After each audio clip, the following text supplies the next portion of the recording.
much as possible trying to keep the anchor of the light, open sensitivity to your own body, the whole body.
Judge around us.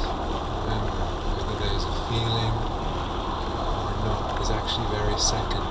We just plant the seeds of intention over and over and put our faith in that.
Basic idea. Little refinement. So we're refining this and expanding it over the days. A little refinement right now. So there's the phrases. For some people, there's the visual sense. Other people don't have almost no visual sense at all. It really doesn't matter. But sometimes there's the phrases and the visual sense.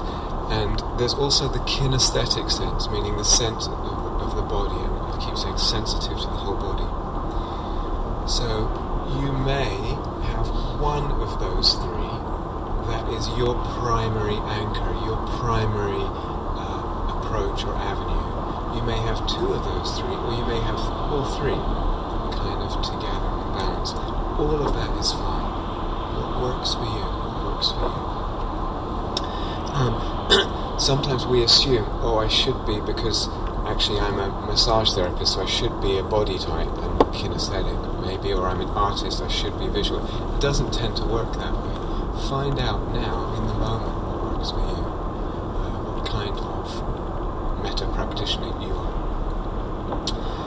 are. If you're visual, it doesn't have to be digital photo quality. It's okay, you can play with the visualization, but not too elaborate. So sometimes people like dressing the benefactor up in different clothes, and like sort of Barbie doll kind of. It's probably a little too elaborate. But things to do, for instance, with light are very helpful. So you can imagine, so they're a sphere of light, and in that light they are held, and that light pervades. It pervades and it suffuses their whole being, their whole body. White golden light is very, very good, very helpful. You might imagine, for instance, a jewel, like a kind of core radiance inside them that's actually radiating the matter, that is coming from inside them. Or perhaps it's coming from inside you and radiating out, a bit like, do they have that on Star Trek? I'm not sure. Kind of beam thingy. It could be surrounding them, it could be showering them, or a rain of metta. That's lots of possibilities here. So you can be creative and playful, and find sensitivity to the body allows the sense, the felt sense of, oh, this is working, this is helping a little bit.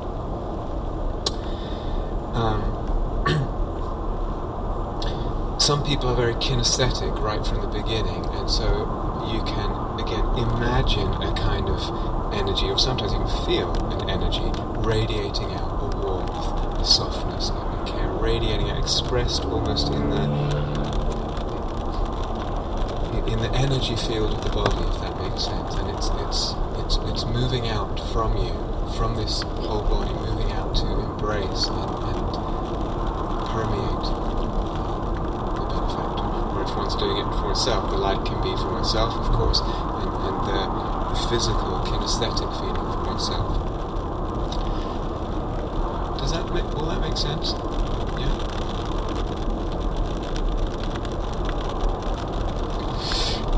Eventually, actually, the body is the most important one. Funnily enough, the body ends up being really embodiment. So, follow what works for you. Eventually, in your own time, that will be the most important. It's really important to go with what feels most helpful.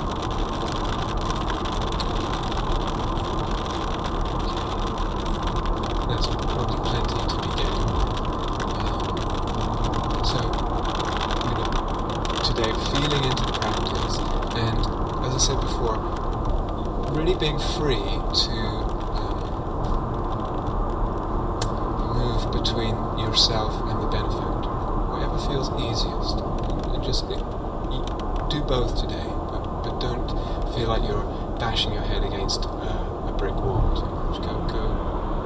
If the self feels difficult, really use the benefactor and come back.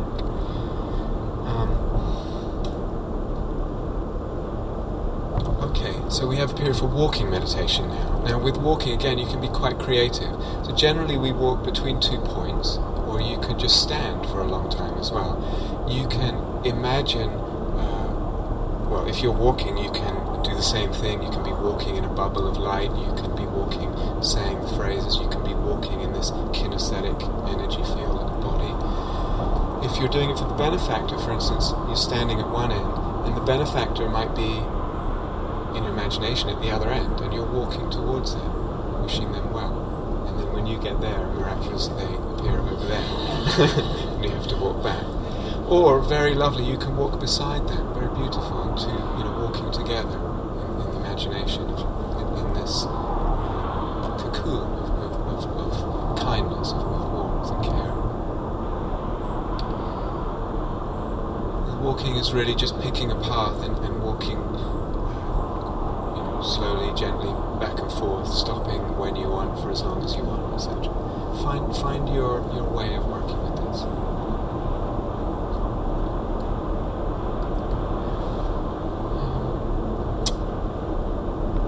You may have seen the sign that Owen put up. There's a yurt, if you haven't noticed, a big Mongolian tent structure on the front lawn, and you're welcome to use that for any kind of yoga or Tai Chi or Qigong or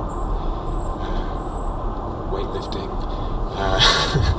whatever you want. Some body stuff is actually really good with this kind of practice. If you don't do anything like that, make sure you get a nice walk in the day or something to kind of really feel the body opening too. So that's there for that. Thank you for listening. To learn how you can support the teachers and Dharma Seed, please visit dharmaseed.org/donate.